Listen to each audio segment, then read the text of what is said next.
Ang linyang "You cannot change your destination overnight, but you can change your direction overnight" ay nagpapaalala na ang malalaking pangarap at tagumpay ay hindi agad-agad naaabot. Hindi mo kayang baguhin ang iyong patutunguhan sa isang iglap. Hindi kaya yaman, uunlad, o magiging matagumpay kinabukasan kung ngayon ka lang nagsimulang mangarap. Ngunit kaya mong baguhin ang iyong direksyon anumang oras.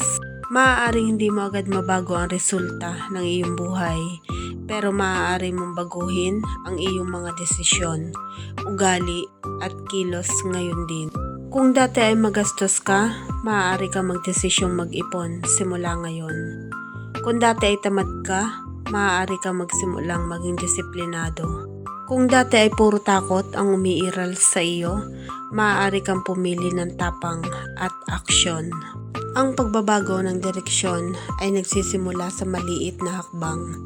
Isang desisyon, isang bagong gawain, isang bagong mindset.